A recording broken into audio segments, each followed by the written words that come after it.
What's up, everyone? We have Jakob Butturff here, fresh off the Players Championship. I'm going to dive into quite a few questions that are on my mind, kind of how you're feeling about this year, how you feel about last year. You're also kind of getting to a point in your PBA career where you're kind of becoming one of the more like experienced regular names on tour. So I'm kind of curious how that's going. And then, of course, we have to know about the Black Hammer. So a lot of consumers haven't seen it go down the lane yet. Nobody knows urethane really quite better than you. I mean, I think you have probably one of the best eyes on the planet for urethane because you've spent so much time doing urethane. So we're going to dive into a bunch of stuff. But first off, man, just how are you doing? How's life? I know you had some injuries, and let us know what's going on in your world. Yeah, hey guys. It was a couple of months where it was a little bit of a rough stretch. Wasn't exactly taking care of myself the best way. Been a couple months where I was resting off of an injury and kind of got hurt again, but I kind of took a little bit of time to kind of like mentally regroup. Spent a couple weeks actually helping out coach the Arizona State program, and these kids are getting very talented, and I'm very proud of them. But they knew that the second half of the year was where I had to kind of get ready and see if I was ready to be ready for the PBA Tour again, and spent the last 2-3 weeks just kind of getting back in the groove. This week was the Players Championship, and it's the first long stretch tournament that I've had in a while. So I was able to. Unfortunately, couldn't keep up with how many strikes were thrown this week, but it felt good that I was back to being able to feel like I can compete, get my legs going underneath me, and feel like I'm taking these next couple weeks off to get prepared for the U.S. Open and get mentally prepared for that. Yeah, that's cool, man. Yeah, so speaking to ASU, for those of you that are watching that don't know, Jakob actually lives in Arizona, which is where we're located, and we're very grateful and fortunate to be his pro shop of choice in Arizona.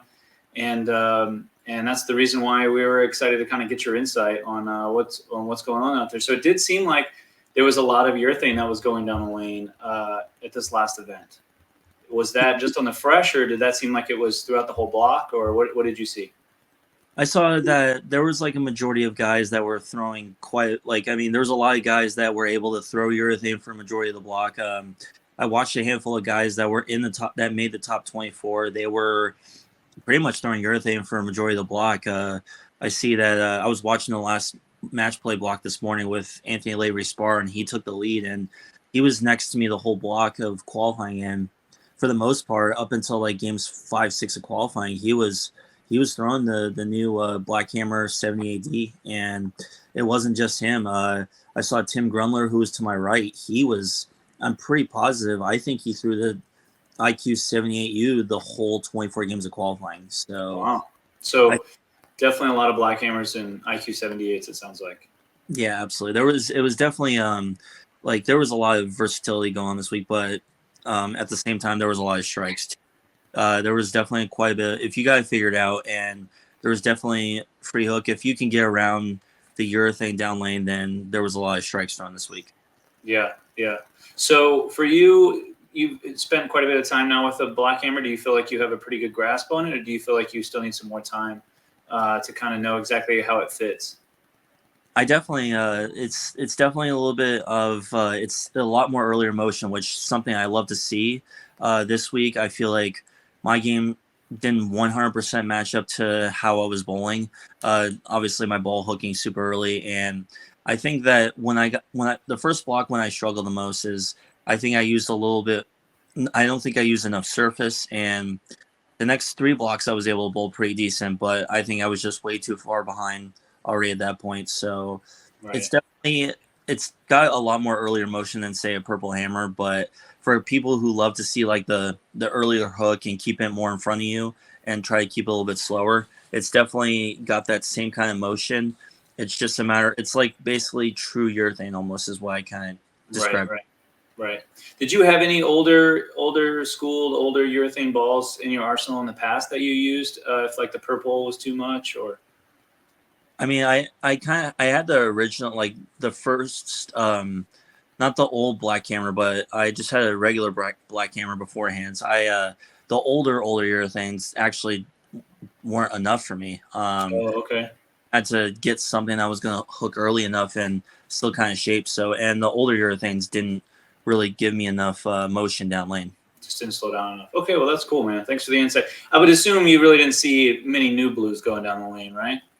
No, there was a couple of guys that are on our staff or on Brunswick staff that tried to throw it, but I think that the way the shape of the pattern was this week, you had to see a lot more earlier motion and a little bit more consistency. And I think the new blue needs. I think if you were using a new blue, you had to use a lot more surface on it. Got it. To try to help smoothen it out. Yep. Yeah. Cool. So a couple other questions I wanted to know. And for those of you that are watching, this is our very first time ever doing this type of episode. We spoke with Sam Cooley, who also used to live in Arizona for a little bit and was a customer of ours for a little bit. And Jakob and Sam are the only two players that we sponsor out there because they're the only two people that have ever been our customers. Maybe one day we'll reach out to sponsor other players outside of that. But those of you that are watching, if you have any questions for Jakob or for Sam, we're going to try to connect with them throughout the season. So throw them down in the comments. As I get better at this, we might go live from time to time, and then we can take your questions live. But one question I had for you, Jakob, was, how do you grade you had so many successful seasons in a row. How do you kind of grade your seasons, and what do you feel like is a disappointment? Are you basing it kind of on earnings or on titles or on cashes? Like, how do you personally grade your seasons? I think it kind of depends on the tournament that I bowl in. I always view compared to regular events, I always view majors a little bit more differently than, say, regular events.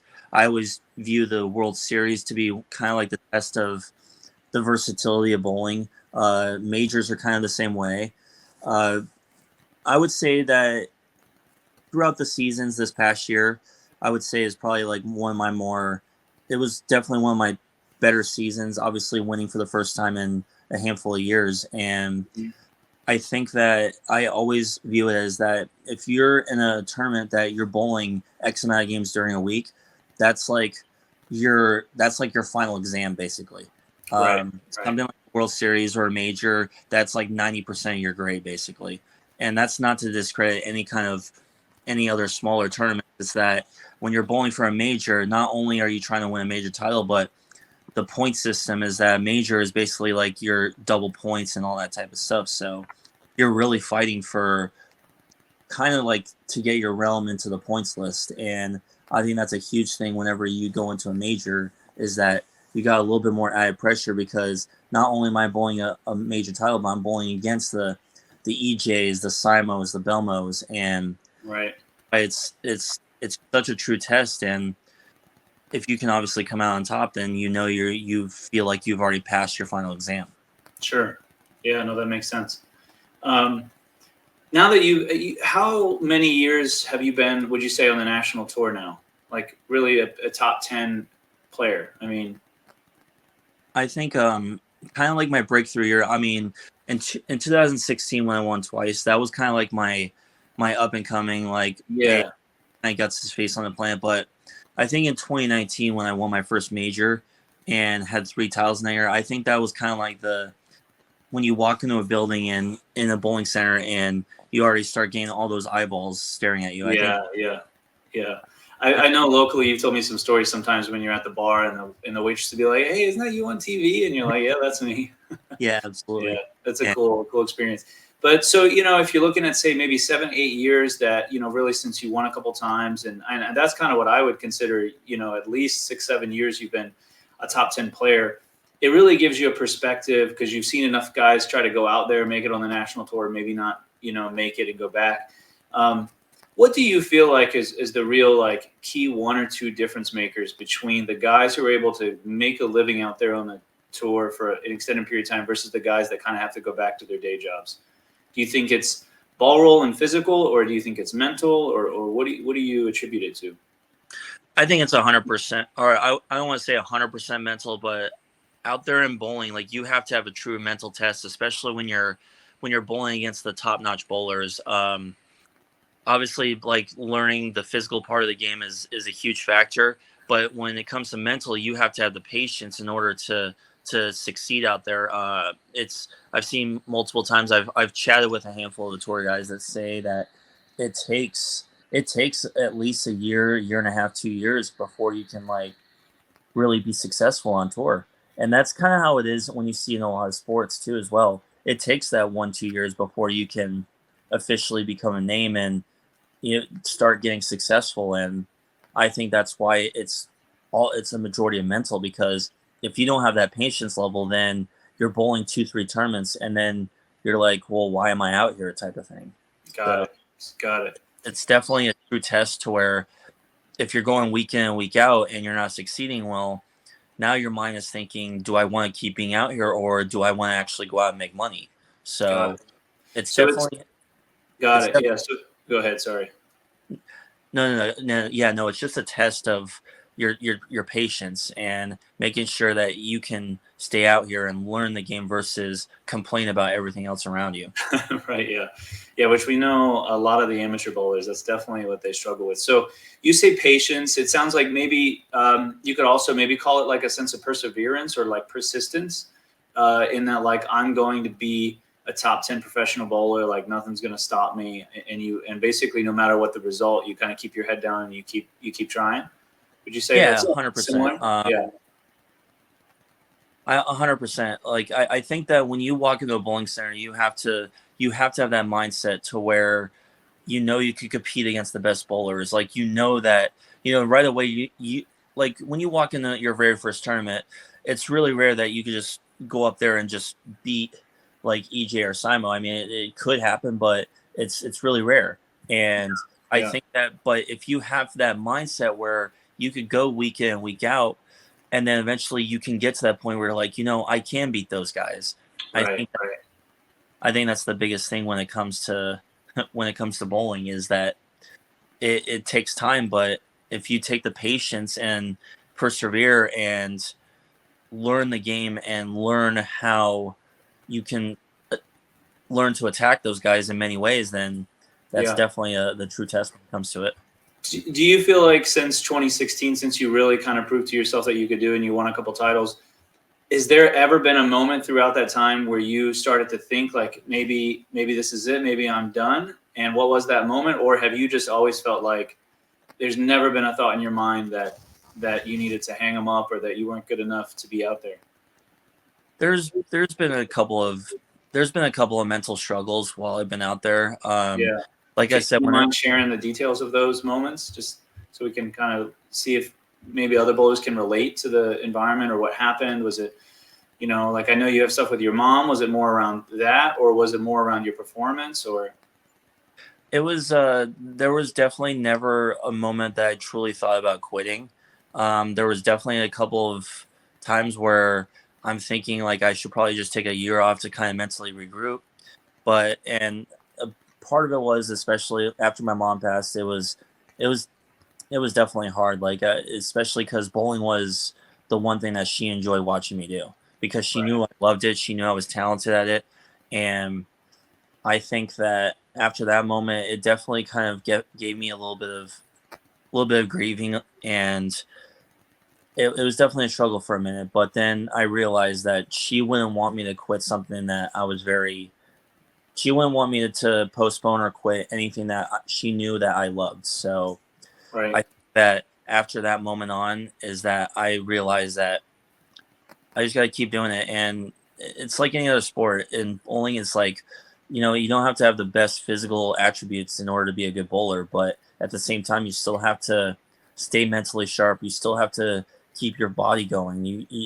When your body shuts down, it's like, you can't exactly execute as much as you used to. Right. Yeah, absolutely.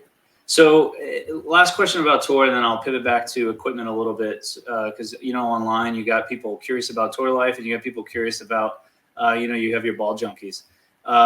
So first two names that come to mind that you like being around the most, now that you've been out there on tour for a while, first two names that come to mind that you just like being around. What two guys you like being around, whether you're bowling good, bowling bad? Other than like, does it have to like, is it roommates or can it be just like anybody? Anybody. Yeah. Anybody that comes to mind. So the last 2 years, there's been a handful of guys that I've grown really close with, like personally. It doesn't matter how they finish in a tournament. A lot of people in Arizona know Matt Zweig. He's not only transformed into one of my roommates, he's turned into a good friend of mine, someone that I can relate to. And another one is Anthony Nyer. Okay. He's like I want to say it was the moment after he made the 710 against me on TV, because it was part of history. But after that moment on, it's like we started chatting more about bowling. Like he was only 18 at the time, but he's transformed into not just a roommate, but he's turned into like a little big brother to me, basically. You know, Yeah. Now he's 21, but he's the size of Goliath, pretty much. He's a quick and learning kid. And last year on tour, when everything was basically on the East Coast, in the middle of tournaments, I actually went back to Pennsylvania for a couple weeks and got to see how it is in Pennsylvania and got to see more of the East Coast environment. And we just transformed into a really good friendship. And that's like cool. On tour, we're roommates now, and like I said, there's more roommates that we've had. We had an Airbnb this week with 4 other guys, but those are 2 guys that I've grown really close with on tour this year, or in the past 2, and I'm looking forward to what tour is going to bring with hanging out with them more in the future. Yeah, I'll have to check in with Matt. I mean, I'm really trying to keep these kind of focused towards Arizona, you know. So I thought of you and Sam, because obviously you guys have a lot of local support here. Sam being out here for a while, formed a lot of relationships. But I'll have to see if maybe Matt can get on as well. Do you know is Matt bowling a lot of the stops this year, or? Yeah, he's going to try to be out there and be for all the events. He actually just got he just got announced that he just got off the wait list for the PTQ at the U.S. Open. Oh, week. Nice. Yeah. That's great. Okay, so back to the bowling ball stuff, and we'll kind of wrap it up here. This was a question that was given to me by one of our employees, DJ Kneifel. He was curious about HK22. If the guys on tour see a real difference between HK22 balls and previous Brunswick balls of the past, and what your honest assessment was, and if it feels like it has had a relevant impact on your guys' ability to compete at that level. Me personally, and then I'll jump into like what I saw from seeing righties this week, but I feel like the HK22 balls have actually benefited me because they kind of give me a little bit more slower motion. Whenever I don't throw urethane, I've been throwing a lot of the bowling balls that have, the HK22. The mindset was by far one of the best bowling balls that I threw later in the season last year. And okay. I think that, and there's a whole list of things that I could give you, but they kind of give me the slower motion. And for the righties that I've seen on tour, I think that for the guys that have a little bit more, I don't want to say touch, but like the guys that can generate more consistent ball roll in the lanes, I think have been more successful. Like I've seen Dom throw a handful of bowling balls that have the HK22 in it, and just a lot of those guys that can manipulate their ball roll and be more consistent, I think have benefited from it over the last year. Got it. Yeah, that makes sense. Well, man, I think that's it. Good luck the rest of the season. I hope to, pop in and talk to you more throughout the season and see how it's going. But obviously myself, the Virtue team, everyone here in Arizona is rooting for you. I've, had a very, very small effort towards the national tour, and it's brutal what you guys do, the traveling, and it's so competitive and so difficult. The guys out there are so good. So, but the beauty is, like you said, you're about as patient and persistent and tough as they come. So I know regardless of almost how these first few events go, I know you're going to be pretty tough and giving them a run. So good luck out there, man. And we look forward to chatting with you some more in the future. Absolutely, Craig. It's great to hear from you guys. Absolutely. Cool. Thanks, man. Take care. Take care, guys. Thank you.